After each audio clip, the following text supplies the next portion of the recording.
of food and meat, Marpe, not just food. As we celebrate with our Muslim viewers, congratulations to you. You made it to the end of the fast. About a month of, sacrificing some luxury and some eating for the good of your body, your soul, and your spirit. I tell you, congratulations and happy Eid al-Fitr today as we celebrate. We still have tomorrow, so if we don't make it today, we can make it tomorrow. But we still have to do business anyway, because even food and meat, drinks, whatever, you need money for them. So let's do global oil first. The prices were a little change. A lot of activities have been curbed, with a holiday after 2 straight days of losses as a deadlock in Gaza ceasefire talks, renewed uncertainty about the security of supplies from the Middle East, offsetting a bigger than expected build in U.S. crude inventories. We look at the numbers right there. We saw that yesterday. We had Brent, especially at $90.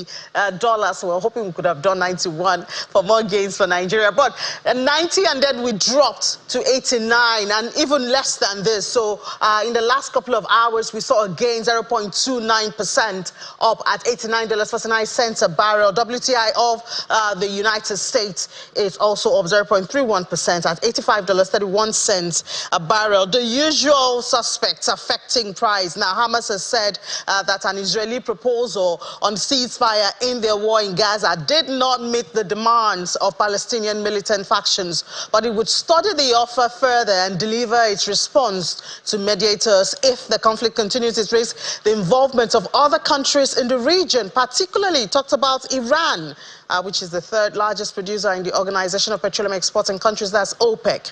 Meanwhile, U.S. crude stockpile climbed last week by 3.03 million barrels, according to the American Petroleum Institute figures. They had estimated that stocks will rise by 2.4 million barrels. So this is more than was expected. And then official U.S. government inventory data is due later on today. This will also feed into that. However, risks remain, of that conflicts in the area. Then we come to Nigeria. The federal government has allocated about 4.83 trillion naira from the Nigerian Treasury bills and bonds issued in 2024 to settle the central bank's ways and means advances.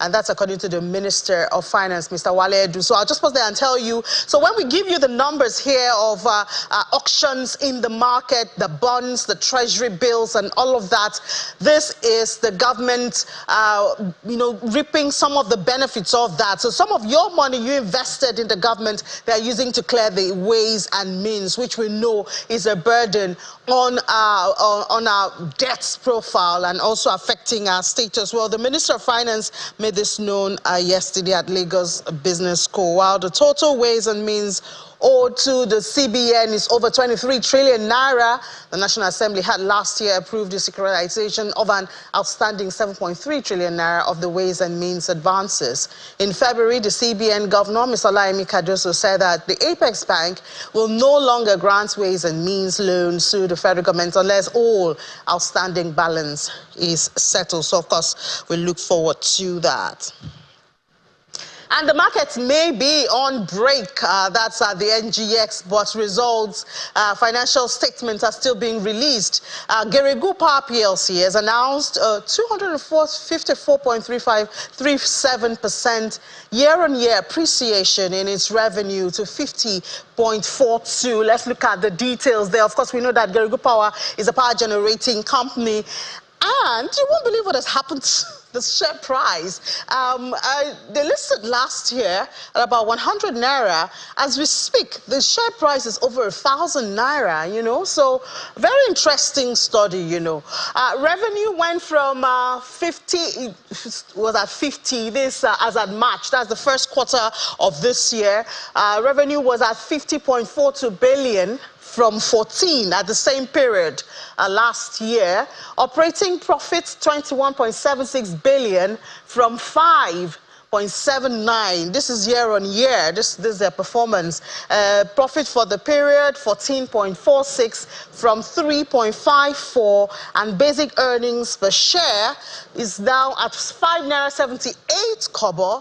And year on year, this time, that's March last year, it was at 1.42 kobo. So imagine how much investors have made And I wonder if that will be continued this year as we enter the second quarter. Still talking about companies and earnings, we also look at the United Bank for Africa, PLC, UBA. They also released their audited financial statement for the full year. Theirs is for December 31st, and we see gross earnings went up 143% year on year. That is from December 2022 to December 2023. Profit hit 757.7 billion naira. And they declared 2.30 naira final dividend. Total assets also went up. They're almost 100%, 90.2% to 20.65 trillion naira. That's there for their total assets. And shareholders' fund also hit more than 2 trillion naira, achieving an impressive growth of more than 100%, 120.2%. Well, the UBA, of course, is one of those banks that will be doing that recapitalization. They have 24 months, but in the next coming days, we're going to see a lot of movement around all these banks to be able to meet up with that new capital level which the CBN has given to them. Now, we move away from the corporate and go to government there in Nigeria. There was an interesting unveiling. We might have heard about it, but the unveiling was about 2 days ago. A citizens delivery tracker app was unveiled by the federal government, and the essence is to allow you as a citizen to be able to hold government accountable for what they have pronounced, the promises they have made, the spendings, and all of it. It's all about transparency and accountability. Remember that President Tinubu had said at the beginning of his administration that any minister or official who is not active or meeting up to the KPI will be kicked out. So it is your duty now as a citizen to be able to follow up on that. You have the opportunity now according to the government. But let's get to know more about this app that's supposed to help you keep government officials on their toes. It's called the Citizens Delivery Tracker. And we have the Special Assistant to the President on Public Affairs, Mr. Aliyu Audu, joins us from our Abuja studio. Mr. Audu, good morning and thank you for your time. Happy Eid al-Fitr to you. Same to you. Good morning. Good morning, Nigerians. Yeah. So tell us about this app, how we can, obviously as an app, we're supposed to be able to download it and all of that, how we can get it to our phones, to our devices, and how we're supposed to use it. Okay. The very essence of the app is to ensure inclusion in government activities. I mean, President has repeatedly, stated how he's interested in an all-inclusive development. I mean, we can't have shared prosperity if the people and the government are not on the same page. And the one way this can happen is by sharing information, creating proper avenues for feedback and tracking, of projects. And I mean, this is what the app, is out to do. And he's insisted on application of innovation and new thinking in ensuring that there is an improved performance in terms of government deliverables to the citizen. This app basically takes care of that, puts power in the hands of the people, provide information on policies, programs, projects, and all the other activities of the ministry, departments, and agency, and that of presidency, in such a way that citizens are able to be, very informed and identify areas they can be part of this shared prosperity, areas they can tap in, and empower themselves to add value. It's all about ensuring, improved national productivity, and it will all come together and affect our bottom line. So tell us how this works, because we've seen phone numbers and websites that are not active, phone numbers that citizens would call, and there'll be nobody on the other side to respond, or there'll be no action even if it's been picked, calls are being picked. So tell us how this is supposed to work. All right. I mean, in all honesty, all of the things that Mr. President has continuously talked about is how we learn how we apply our knowledge from past, how we apply innovation, how we apply new thinking. And from the past, it is clear, like you rightly said, a number of similar projects or similar initiatives that have not, lived up to expectation. And all of that have been put into place. The Central Delivery Coordination Unit under Hajia Hadiza Bala, it's clearly aware of the need to ensure that we don't get back to the people. Like the president said during the end of the retreat when this was initiated, I mean, Nigerians are not ready to listen to excuses. It's not about political reasons. I mean, it's about time we solve all of the problems that, that have held us back. We know we can, and he knows he can. And he's putting people he believes can in charge of units that, moves us away from what have not given us result into giving us result. And this includes, having the belief that we can do this, then applying the knowledge and ensuring that everyone is inclusive. Clearly, if before even the launch of this citizen delivery tracker, you understand that there have been other feedback mechanisms that the president has, given attention to. There are a lot of electricity, a lot of bills, a lot of initiatives that have had to be reworked in the last 10 months or in the last 9+ months of his coming to power. Reworked in the sense for the sole reason that there have been feedback as to how these bills, how this initiative could be done better. He does not believe the government or himself has all of the answers to our collective question. But when we are all involved, when we are on the same page and we understand where we are going, then it helps everybody get back, put in, the bit that they can to build this nation, to build a working, sustainable economy that gives us value as a collective. All right. And the one way to do this using technology is this citizen delivery tracker, which basically put in your hands ability to reach the government and be assured that the government will listen and provide feedback. All right, Mr. Ali. So I see here that the functions is supposed to include performance monitoring of public officials, ministerial assessment, real-time feedback. I need to emphasize that, transparency and accountability of projects. And from the release from the presidency, you can download this at app.cdcu.gov.ng. Please tell us how it works. Yeah.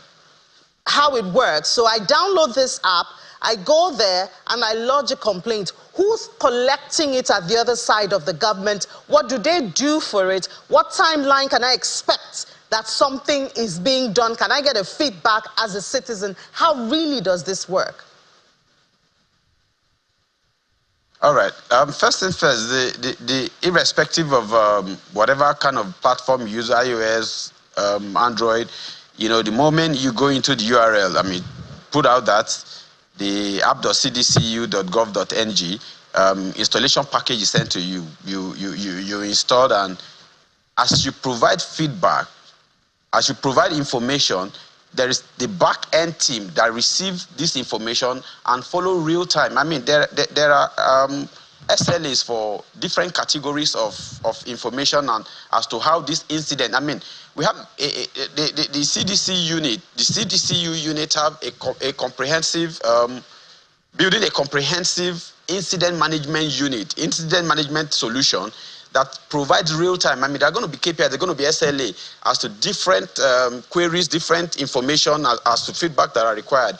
The details of this will come out, especially from the guys in the CDCU unit. But the thing, like I've said, you have the app, you put in the information, go to the particular project, whatever it is, whatever part of the 8-point agenda of Mr. President or the focus of Mr. President, you are interested in tracking up. It gives you opportunity, provide you information on them, then make room for you to provide feedback. And the guys at the back get this feedback and respond in real good time, which is one of the features of this app, is to provide real-time feedback to citizens, not feedback that will come whenever or might not come. This is actually an attempt to have like a centralized contact mechanism or platform where citizens can reach government and be assured of real-time feedback. I mean, this is us, like the president has said, using technologies, using innovation to advance, the deliverables in terms of governance. All right, thank you so much. Special Assistant to the President on Public Affairs, Mr. Liu Audu. And if, as a Nigerian, if we don't get that real time you have promised us, Nigerians, my co-Nigerians, this is the person you will hold. The person in charge of this is Haji Hadiza Bala Usman. Of course, we know that she is the Special Advisor to the President, President Bola Tinubu, on policy and coordination. She's at the helm of affairs. So please, if you don't get your response as promised, this Hajia will hold that GR right there. But thank you so much for your time. And once again, have a good holiday. Thank you for having me. All right, now let's talk about, go to the private sector and talk about family business. They say there's no true success if there's no succession. And that's why you see individuals, entrepreneurs do not just plan to start businesses, but to sustain it. But we've seen that fail in a lot of areas. Now let's discuss this. And the Lagos Business School is getting interested in this. They now have an initiative they call Family Business Initiative, where they hope to empower more entrepreneurs to be able to do that, to sustain their business over generations. So we have joining us now the director of the Lagos Business School Family Business Initiative, Dr. Oke Nwoke, joins us virtually from Lagos. And I believe this is Mr. Mezo Nguneli. He is the co-founder and managing partner, Sahel Capital Agribusiness Managers. Good morning, Mr. Nguneli, and happy holiday to you. Good morning. Yeah, so of course we see a lot of Nigerians, we have, the go-get-it spirit, we want to make it. But when we talk about real success, obviously we talk about succession. What percentage of businesses would you say can be classified into that succession degree?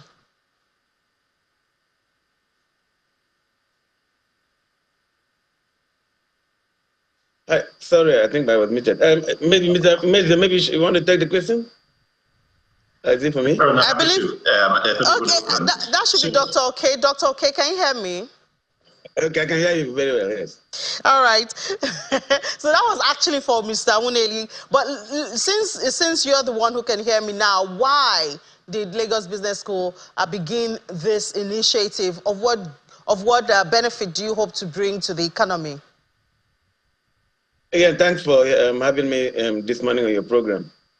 Like you mentioned earlier on, Lagos Business School, generally as a business school, that's a goal of growing responsible leaders, that will inspire the growth in Africa.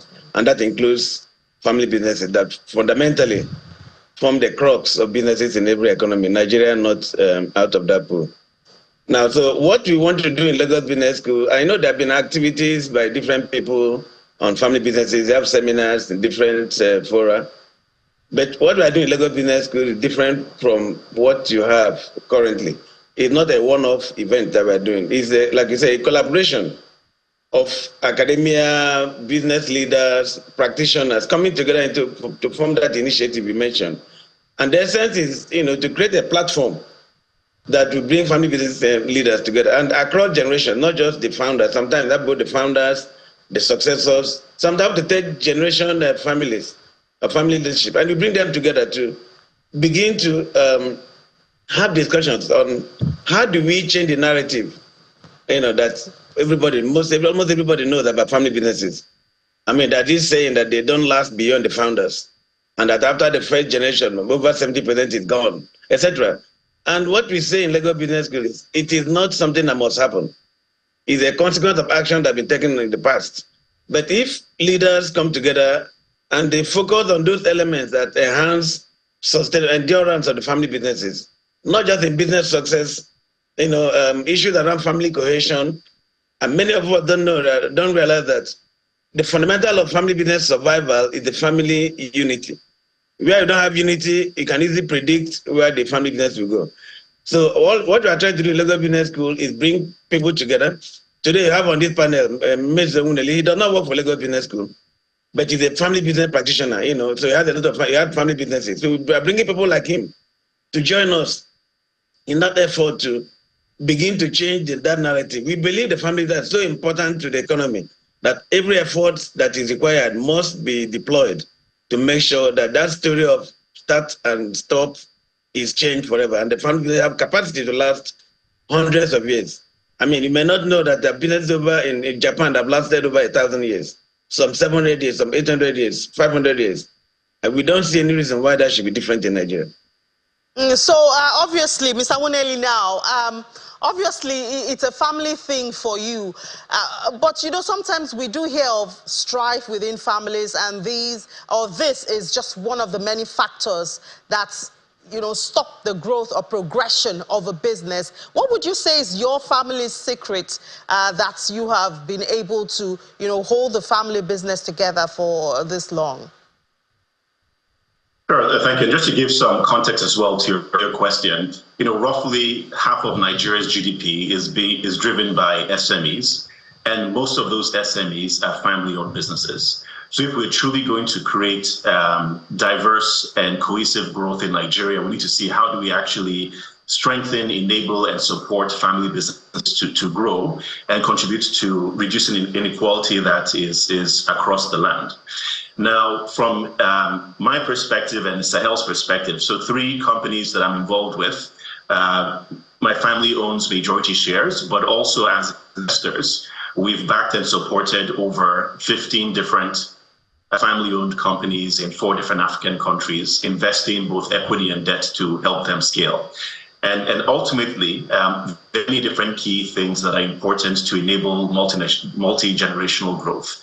The first is you need to have very strong governance in place. Without checks, balances, and governance in place, you're going to be limited in terms of how large you can grow. You also need to have a good team and talent around you. And for many family businesses, it's very difficult to move beyond having family members running the organization. But if you're going to truly scale, you need to see how do you attract and incentivize talent to enable that happen. And also very critical is, as a family-owned business, not everyone needs to be in the family. It needs to be in the business. There needs to be a clear-cut division of roles, responsibilities, who is best suited to do what. The person who takes over the family business may not be the first son, maybe the third son, maybe the second daughter, but who truly has the skills and ability to scale the business. And family members can be shareholders. And if you have the right structures in place, you will benefit as a shareholder. There's nothing to worry about around that. But it's very critical if you're looking to scale, is to have those structures in place. And Dr. Oke mentioned earlier that there are businesses in Asia that have lasted over 1,000 years, which is unbelievable for many of us. But if you're truly going to have that multi-generational staying power, having that process in terms of checks, balances, controls, and training the next generation is extremely critical for that long-term success. But how do you handle a situation where perhaps a generation of individuals in the family do not have interest or the talent for that line of business? So I'll give 2 different stories. So the first is, it is if the generation that is building the family business is truly putting structures in place, you do not necessarily need the next generation to take over the business if you're the controlling shareholder. And for 3 of the businesses that I'm involved in, we actually have no intent for the next generation to take over the business. We want to make sure that other partners we've brought on board, other senior team members, have equity incentives, are properly incentivized so they can grow it themselves. And then as shareholders, we will benefit. So it's not a requirement. It's nice to have, but it's not a requirement. Now, for those families that would like family members to take over, there actually has to be a conscious training process in the next generation to prepare them to take over. You don't take your 17-year-old or 22-year-old child and then make that person a director. You're setting them up to fail. You need to make sure that you've built, given the skills, figure out who's the right person. Now, a second comment is that, it's quite fascinating in Japan that some of the family-owned businesses that survive generations, when they don't have a son as a successor, they actually adopt their daughter's husband who then takes on the family name to then run the company. So different cultures do different things, but it just goes to indicate that it doesn't, if you've truly built a well-run business, it is nice to have a family member running it, but you do not need to have a family member running it. And I'll use Cargill as an example. Cargill is probably one of the largest private companies in the world, tens and tens of billions of dollars of revenue. It's a family-owned business, set up over 50 years ago, but no family member runs the company. It's run by a professional team who has incentives, and the families benefit from distributions from the company. Yeah, well, I guess that once again highlights the importance of HR, getting talent with the right intention, you know, is another. I know at the beginning you did talk about putting systems and structures together to be able to direct people's behavior and all of that. But, you know, HR has always been a very sensitive part of starting a business or sustaining a business. I would agree with that. And I would even think beyond HR, because when many people think of HR, they think hiring, firing, you know, paying salaries. But I really would, you know, look at it as team development and team building. How are you attracting the best talents? And it's something you delegate to the person in charge of HR. It's something that as the leader of the organization, whether the family member or otherwise, you have to be very attentive to. And this is probably one of the most critical things you have to be attentive to. How are you building the organizational culture so that people you bring in feel ownership and want to drive the organization? So yes, the HR function is there doing day to day, but it really has to start driven by the direction of whoever is leading the organization to ensure that the incentives are right, the way that talent is built and developed is right. That is probably one of the most critical things you have to do as a leader, whether family-owned business or otherwise. All right, Dr. K, let's come to you now.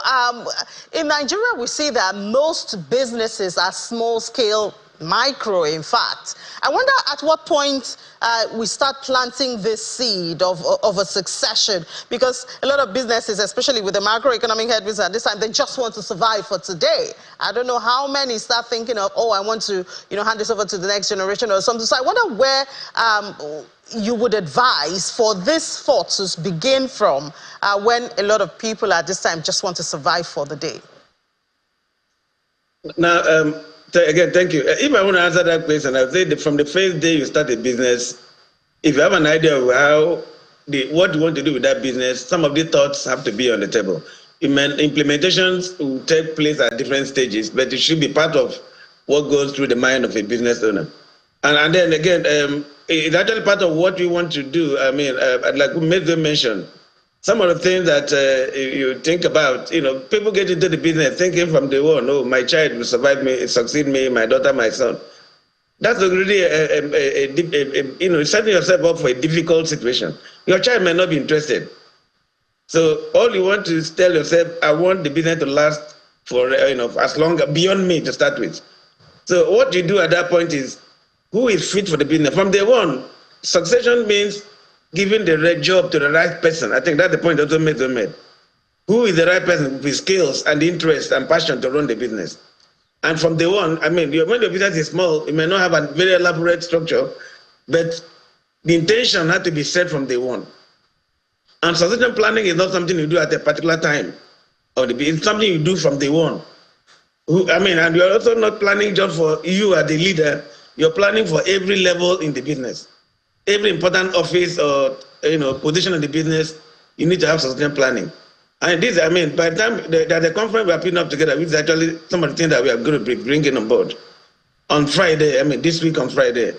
You know, the idea is, you know, the theme of that conference is, I think it ties to your question, from family enterprise to family institutions, climbing the longevity ladder. So it's a process. It's not a one-stop, one action that you take on a particular time and say you're doing succession planning. So from day one, who takes over a particular job? All right. What qualifications do you have? What skill does he or she have? How to be on board from day one. All right. Keep implementing. All right, Dr. Okenwoke, thank you so much for that. Director, Lagos Business School Family Business Initiative. And of course, someone who is already practicing this. His family is involved in entrepreneurship himself, his wife and other relatives. Mr. Mezue Woneli is the co-founder and managing partner, Sahel Capital, which is an agribusiness. Thank you so much, gentlemen, for your time, and enjoy the rest of the holiday. Again, thank you for having us. All right, now we head back to the Sunrise Daily Studios.